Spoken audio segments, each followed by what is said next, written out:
আসসালামু আলাইকুম। গাজীপুর জেলা অন্তর্গত কাপাসিয়া উপজেলার ঘাগটিয়া ইউনিয়নের ঘাগটিয়া মাঝিবাড়ি গ্রামের স্বনামধন্য একজন ব্যক্তি, ডোনেশনকারী একজন ব্যক্তি, যিনি সামাজিক পরোপকারী সবসময় করে গেছেন। আমার যতটা বয়স আমি বুঝদার হওয়ার পর থেকে দেখেছি, সে আলহাজ রেজাউল হক তোতা মিয়া গতকালকে লন্ডনের একটি হাসপাতালে তিনি শেষ নিঃশ্বাস ত্যাগ করেছেন। ইন্না লিল্লাহি ওয়া ইন্না ইলাইহি রাজিউন। আল্লাহর কাছে দোয়া ফরিয়াদ এবং করি আল্লাহ যেন এই মানুষটাকে বেহেশতের সর্বোচ্চ স্থানটি ওনাকে দান করে। আমি যখন বুঝদার হয়ে দেখি, সে আমাদের সেই ঘাগটিয়া গ্রামের ঘাগটিয়া মাঝিবাড়ি গ্রামের আলহাজ রেজাউল হক তোতা মিয়া, তিনি সামাজিকভাবে এতটি প্রখর ছিলেন।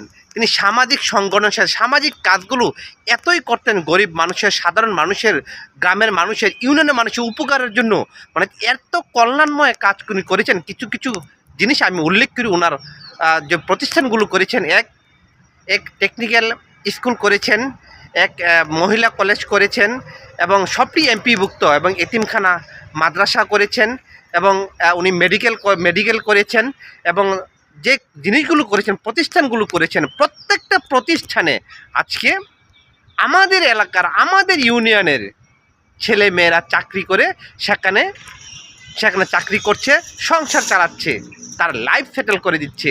শত শত মানুষ সেখানে উপকারে হচ্ছে। এলাকার ছেলে মেয়েরা একবারে ঘরের কাছে তার স্কুল কলেজে লেখাপড়া করতে পেরেছে। অসাধারণ।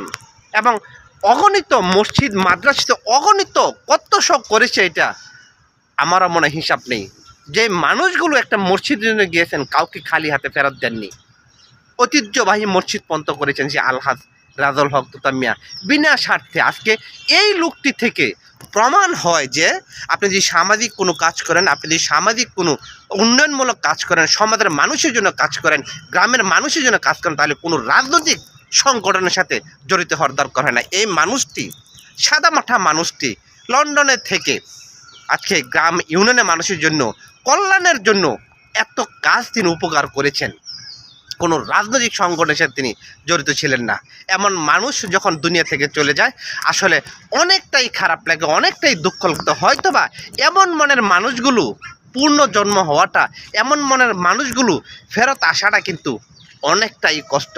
আল্লাহর কাছে দোয়া করি, একজন যেহেতু তার মানুষ যেহেতু মৃত্যুশীল, মানুষকে মরতেই হবে, তিনি উনি চলেই গেছেন, ওনার মতো যেন আরেকজন মানুষ সেই ঘাগটিয়াতে এমনভাবে জন্ম করে দেয় যে পরবর্তী প্রজন্মের জন্য এই সামাজিক কাজগুলো যেন ধরে রাখে, এবং পরবর্তী প্রজন্মের জন্য এই ইউনিয়ন এবং গ্রামের মানুষের জন্য যেন উন্নয়নমূলক কাজগুলো করে থাকে।